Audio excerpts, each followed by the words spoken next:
मदद करेगा, लेकिन ऐसे कि किसी को पता भी न चले। एक रात वह अपने घर से सोने के सिक्कों की एक छोटी थैली लेकर निकला। वह चुपके से उस गरीब आदमी के घर पहुंचा। खिड़की थोड़ी खुली थी। उसने धीरे से वो थैली अंदर फेंकी और अंधेरे में गायब हो गया। सुबह जब उस आदमी ने अपनी बेटी की लटकी हुई जुराब में सोने के सिक्के चमकते हुए देखे, उसकी आंखों में आंसू आ गए, लेकिन उसे समझ नहीं आया कि ये मदद किसने की है। अगली रात निकोलस ने दोबारा ऐसा ही किया, और तीसरी रात जब वह फिर से सोना लेकर आया तो इस बार वह गरीब आदमी पहले से छिपकर इंतजार कर रहा था। जैसे ही सिक्कों की थैली अंदर गिरी, वह दौड़कर बाहर आया और निकोलस का हाथ पकड़ लिया। आंसू भरी आंखों से उसने पूछा, क्या मेरी बेटियों की जिंदगी तुम्हारी वजह से संवर रही है? तुम ये सब क्यों कर रहे हो? निकोलस मुस्कुराया और शांत स्वर में बोला, जब तक मेरे पास कुछ भी है, मैं चुपचाप लोगों की मदद करता रहूंगा। बस तुम किसी से कहना मत, लेकिन अच्छाई छिपे कहाँ रहती है। धीरे धीरे शहर में बातें फैलने लगीं कि कोई रात में लाल कपड़े जैसा लिबास पहने लोगों के घरों में खुशी बांटने आता है। लोगों ने उसे सेंट निकोलस कहना शुरू कर दिया, क्योंकि वह उनके लिए देवदूत जैसा बन चुका था।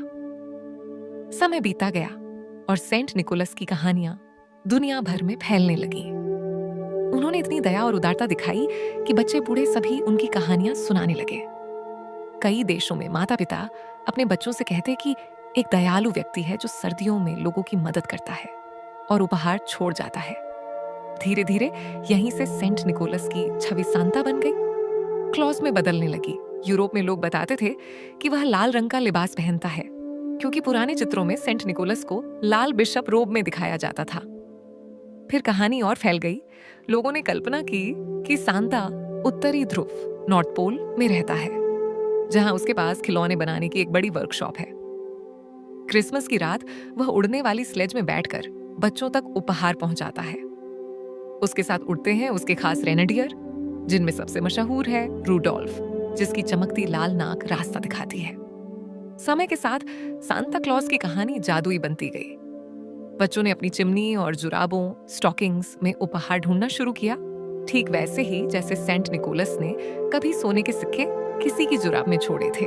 सांता असल में कोई उड़ने वाला जादुई व्यक्ति नहीं था, वह एक इंसान था, सेंट निकोलस, जिसका दिल सोने जैसा था। लोगों ने उसकी दयालुता को एक परंपरा बना दिया, एक ऐसा जादू जो इंसानियत से पैदा हुआ। आज सांता चाहे उत्तरी ध्रुव में रहता हुआ दिखाई दे, चाहे आसमान में उड़ता हुआ कल्पना किया जाए, पर उसकी असली ताकत है उसकी दया।